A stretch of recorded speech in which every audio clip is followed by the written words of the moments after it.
நண்பர்கள் அனைவருக்கும் வணக்கம். தமிழகத்தில் உள்ள அனைத்து மாரியம்மன் கோவில்களுக்கும் முதன்மை சக்தி பீடமாகவும், மாரியம்மனுக்கு எல்லாம் தலைவியாக விளங்கக்கூடியவர்கள் தான் இந்த சமயபுரத்தம்மன். சிவந்த மேனியின் ஆக்ரோஷத்தோடும் காட்சியளித்தார். கருணை உள்ளத்தோடு மக்கள் வேண்டின வரத்தை உடனே கொடுத்து ஆசிர் வழங்குபவள். தக்க சமயத்தில் வந்து பக்தர்களின் குறைகளை நிவர்த்தி செய்வதால் இவரை சமயபுரத்து மாரியம்மன் என்று அழைக்கப்படுது. திருச்சியில் 20 கிலோமீட்டர் தொலைவில் வடக்கு திசையில் மகா சக்தி பீடமாக விளங்குகிறது இந்த சமயபுரம். இந்த கோவில் 18ஆம் நூற்றாண்டில் கட்டப்பட்டதுன்னு சொல்றாங்க. ஆனா இந்த கோவிலோட சமயபுரத்துல 700 800 வருடங்களுக்கு முன் உருவானது என்று ஆராய்ச்சியிலும் சொல்லியிருக்காங்க. புராண வரலாற்றின்படி ராமபிரானின் தந்தையுமான தசரணனும் உஜ்ஜயினுடைய ஆட்சி செய்து வந்த விக்ரமாதித்தனும் இந்த அம்மனை தரிசனம் செய்து ஆசி பெற்று சென்றிருக்காங்க அப்படின்னு சொல்லப்படுது. இப்ப எவ்வளவு பழமையான எத்தனை தலைமுறையாக ஆசி வழங்கிட்டு வர இந்த அம்மன் இந்த கலியுலகத்துல நமக்கும் ஆசி வழங்கிட்டு வராரு என்று நினைக்கும் போது நம்மளை மெய் சேர்க்க வைக்குது.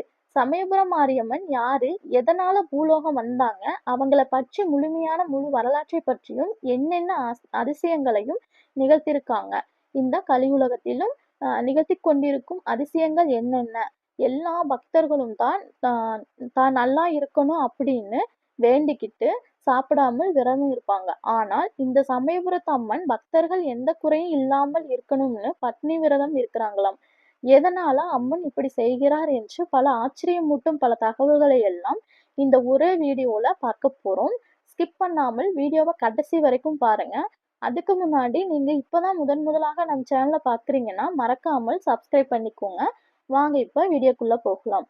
யமதருமன் கிட்ட இருந்து தன்னோட உயிரை காப்பாற்றிக்க சிவபெருமான் கிட்ட சரணடைந்த மார்க்கண்டேயனை காப்பாற்ற அந்த ஈஸ்வரனின் காலை சமுத்திரமூர்த்தியின் அவதாரம் எடுத்து யமதர்மராஜனை அழிப்பாரு. இதனால பிரபஞ்சத்துல ஜனனம் மற்றும் மரணத்துல அதிக குழப்பங்கள் ஏற்பட்டிருக்கு. நோய்களின் அதிபதியான மாயா அசுரன் அதிக அளவு நோய்களை பரப்பி மக்களை துன்புறுத்தி இருக்கான். இதையெல்லாம் பார்த்து கோவப்பட்ட பார்வதி தேவி தன்னோட அம்சமா மாரியம்மனை உருவாக்கி மாயா அசுரனை வதம் செய்து அனுப்பியிருக்காங்க. மாரியம்மன் மாய அசுரனையும் அவனுடைய சகோதரர்களையும் வதம் செஞ்சு அவங்களோட தலையை ஒட்டியனமா அணிந்து நோய்களின் கொடுமைகளிலிருந்து மக்களை காப்பாற்றி இருக்காங்க. அதன் பிறகு சிவபெருமான் கிட்ட ஆசி பெற்று அவங்களோட அண்ணன் பாலு 108 தேசங்களின் முதன்மையாக திருத்தலம் திருச்சி ரங்கநாதர் கோவில்ல வைஷ்ணவி தேவியா அருள் புரிஞ்சு வந்திருக்காங்க. அப்புறம் எப்படி சமயபுரம் நோக்கி வந்தார் என்று தெரிஞ்சுக்கலாம். ஸ்ரீரங்கநாதர் கோவிலில் இருந்த அம்மனோட சிலை ஒரு நாள் திடீரென தீப்பற்றி எரிய ஆரம்பிச்சிருச்சாமா. அப்போ அங்க சுவாமிகள் என்ன ஆச்சுன்னு அங்க போய் பார்த்திருக்காங்க. அம்மன் ரொம்ப உக்கிரமா இருந்திருக்காங்க. அம்மனோட கோரை பற்கள் மற்றும் சிவந்த கண்களுடன் மிகவும் ஆக்ரோஷத்தோட இருந்ததுனால உடனே தண்ணீர் ஊற்றி அம்மனின் உக்கிரத்தை தணிச்சு ஏன் இப்படி உக்கிரமா இருக்கீங்க என்று கேட்டப்ப அசுரரி சத்தமா வந்து மக்கள் அசுரரி என்ற அம்மை நோயால மக்கள் அவதிப்பட்டு இருக்காங்க, அவங்களுக்கு நான் தான் பாதுகாக்கணும், அதனால என்னை இந்த இடத்தை விட்டு வேற ஒரு இடத்துல தனி சன்னதியில அம்மனா பிரதிஷ்டம் செய்யணும், நானே உங்களுக்கு ஒளியா இருந்து வழிகாட்டுறேன், அந்த இடத்துல வச்சிருங்கன்னு அசரீரி கேட்டிருக்கு.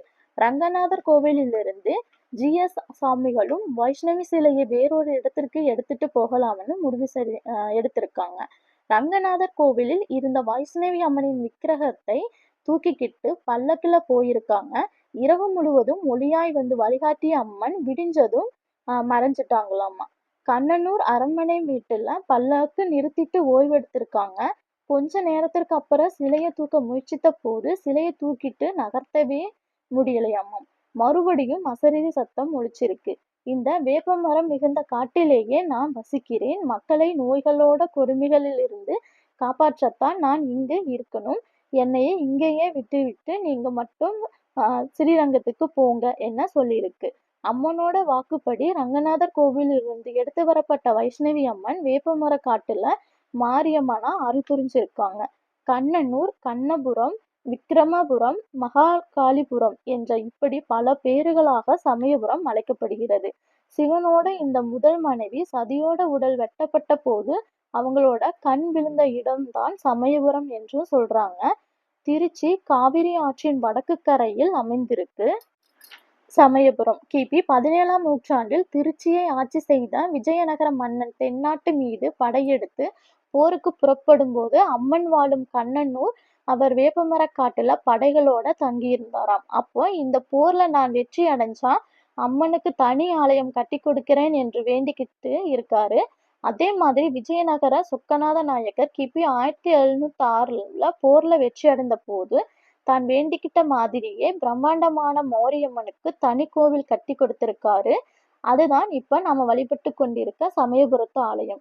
இங்க இருக்கக்கூடிய சமயபுரத்து அம்மன் ஆலயம், இங்க இருக்கக்கூடிய சமயபுரத்தின் அம்மன் சிலை மூலிகைனால செய்யப்பட்டிருக்கு.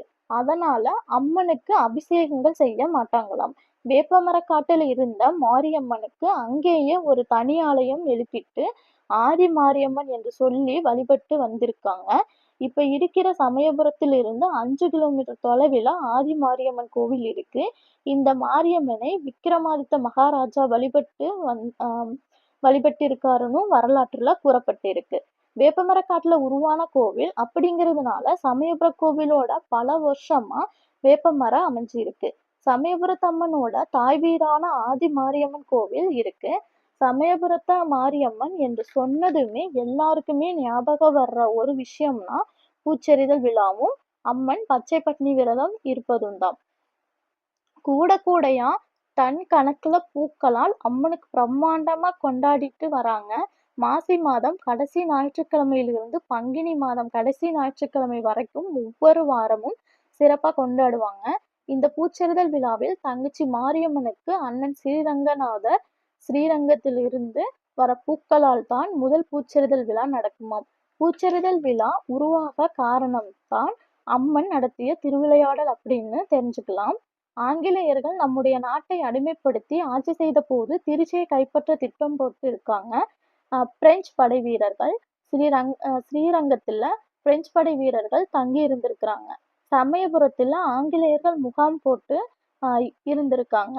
சமயபுரத்துல ராபர்ட் கிளைவ் அவரோட படை தளபதி ஜிஞ்சில் டால்டன் லாரன்ஸோட கொண்டு வந்த ஆயுதங்கள் வெடிமருந்துகள் இது எல்லாம் ஒரு டென்ட் போட்டு பாதுகாத்து வந்திருக்காங்க.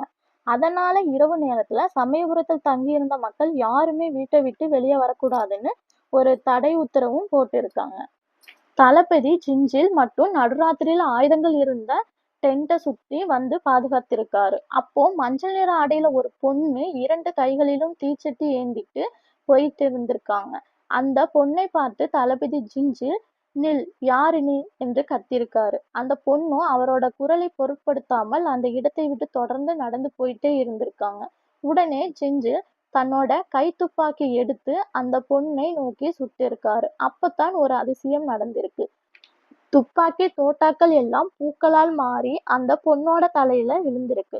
துப்பாக்கி சத்தம் கேட்டு வெளியே வந்த ஊர் மக்கள் ஜிஞ்சின் கிட்ட, ஓஹோ, தவறு செஞ்சிட்டீங்களே, எங்களோட காவல் தெய்வம் மாரியம்மனை சுட்டுட்டீங்களேன்னு சொல்லியிருக்காங்க. இதை கொஞ்சம் கூட நம்பாத தளபதி ஜிஞ்சின் வேகமா அம்மன் ஆலயத்திற்கு வேகமாக ஊர் மக்கள் கூட போய் பார்த்திருக்காரு. அப்ப கருவறையில அம்மன் இல்லை. திடீரென பேரொளி வந்து கருவறையை நிரப்பி இருக்கு. அம்மனோட பீடத்தில மீண்டும் சிலை இருந்திருக்கு. எல்லாரும் அம்மனோட காலில் விழுந்து இருக்காங்க. ஆனால் ஜிஞ்சினுக்கு கண் பார்வையே பறிப்போயிருக்கு. கண் பார்வை பறிப்போன ஜிஞ்சின் கிட்ட ஊர் மக்கள் அறிவுரை சொல்லி இருக்காங்க. அம்மன் கிட்ட மன்னிப்பு கேட்டால் அம்மன் மீண்டும் உங்களுடைய கண் பார்வை திருப்பி கொடுப்பான்னு. ஜிஞ்சினும் அதே மாதிரி மாரியம்மன் கிட்ட மன்னிப்பு கேட்டு இருக்காரு. 3 நாள் கழித்து ஜிஞ்சினுக்கு கண் பார்வை கிடைச்சிருக்கு. இந்த நிகழ்ச்சியில இருந்து தான் அம்மனுக்கு பூச்செறிதல் விழாவானது மிக சிறப்பா நடைபெற ஆரம்பிச்சிருக்குன்னு இந்த பூச்செறிதல் விழாவிற்கு பின்னணியில் மற்றொரு கதையும் சொல்லப்படுது. அது என்னன்னு தெரிஞ்சுக்கலாம். உலக நன்மைக்காகவும் கோடைகால அண்மை நோய்களில் இருந்து பக்தர்களை பாதுகாக்க தன்னை தரிசிக்க வரும் பக்தர்களின் நலனுக்காகவும் சிவபெருமானை வேண்டி மாசி கடைசி ஞாயிற்றுக்கிழமையிலிருந்து பங்குனி கடைசி ஞாயிற்றுக்கிழமை இப்படி 28 நாட்கள் வரை அம்மன் பச்சை பட்னி விரதம் இருக்கிறாங்களாம். விரத நாட்களில் அம்மனுக்கு வழக்கமா தலிகைக்கு பதிலா துள்ளுமாவும் வெள்ளீர் பிஞ்சும் பாசிப்பருப்பு இளநீர் வைத்து படையலாக படைக்கிறாங்க. பக்தர்களும் அதே விரத உணவுகளை மட்டும்தான் சாப்பிடுறாங்க. அம்மன் விரதம் இருக்கிற நாட்கள்ல அம்மனோட மனசை குளிர்ச்சி செய்யறதுக்காக பூச்செறிதல் விழா நடைபெறுவதாகவும் சொல்லப்படுது. பங்கினி கடைசி ஞாயிற்றுக்கிழமையிலோ அல்லது சித்திரை முதல் ஞாயிற்றுக்கிழமையிலோ வருஷத்திற்கு ஒரு முறை சமயபுரம் மாரியம்மன் கண்ணூர்ல இருக்க ஆதி மாரியம்மனை பார்க்க போவாங்களாம். அப்ப ஊர் மக்கள் சேர்ந்து தாய் வீட்டு சீதனமா சமயபுரத்து அம்மனுக்கு சீர்வரிசை கொடுப்பாங்களாம். தாய் வீடான ஆதி மாரியம்மன் கோவிலுக்கு சமயபுரத்து அம்மன் போகும்போதும் அம்மனோட முகம் அவ்வளவு பிரகாசமாகவும் அழகாகவும் சந்தோஷமாகவும் இருக்குமாம். திரும்பி வரும்போது ஒருவித சோகத்தோடு இருப்பதையும் பார்க்கலாம்னு சொல்றாங்க. சோகத்துல இருக்கிற தன்னோட தங்கச்சிக்கு ஸ்ரீ ரங்கநாதர் சீர்வரிசை பொருட்கள் எல்லாம் கொடுத்து அனுப்புவாராம். அதன் பிறகுதான் அம்மனோட முகம் மறுபடியும் பிரகாசமா மாறும்னு சொல்றாங்க. சித்திரை தேரோட்டம் அப்ப மாரியம்மனுக்கு திருவானைக்கால் ஜம்புவேஸ்வரர் அகிலாண்டேஸ்வரி கோவிலில் இருந்து சீர்வரிசையும் வருமாம். அது மட்டும் இல்லாமல் இப்பவும் ஒவ்வொரு நாளும் இரவு நேரத்துல அம்மனே ஊர் சுற்றி வந்து காவல் காக்கிறதாகவும் நம்பப்படுது. இரவு நேரத்துல கோவிலில் தங்கி இருந்தா அம்மனோட சலங்கை சத்தமும் கேட்பது இப்பவும் நம்ம கேட்கலாம்னு சொல்றாங்க. குழந்தை இல்லாதவங்களுக்கு குழந்தை வரமும், தாலி பாக்கியம் வேண்டி வரவங்களுக்கு தாலி பாக்கியமும், நோய் பிணிகளில் இருந்து மக்களை பாதுகாக்கும், அந்நீதி நடந்தால் சரியான தீர்ப்பு சொல்றதும், தன்னை தேடி வரும் பக்தர்களுக்கு முதன்மை தாயா இருந்து சமயபுரத்துல அருள் புரிஞ்சுட்டு வராங்க மாரியம்மன். பக்தர்களோட நலனுக்காக அம்மனே பச்சை பட்னி விரதம் இருக்கிறது உலகத்திலேயே இந்த சமயபுரத்து அம்மன் மட்டும்தான். இந்த வீடியோல சமயபுரத்து மாரியம்மன் யாரு, எதனால பூலோகத்திற்கு வந்தாங்க, ரங்கநாதர் கோவிலில் இருந்து வெளியேறி வேப்பமரங்கள் நிறைந்த சமயபுரத்திற்கு வந்து பல அதிசயங்களை நிகழ்த்தி இருக்காங்கன்னு அம்மனோட வரலாற்றையும் பற்றியும் தெரிஞ்சுக்கிட்டோம். நீங்களும் சமயபுரம் போயிருக்கீங்களா இல்லையானும் இந்த வீடியோவில் எப்படி இருந்துச்சுன்னும் உங்க கருத்துக்களை மறக்காமல் கமெண்ட் பண்ணுங்க. நன்றி, வணக்கம்.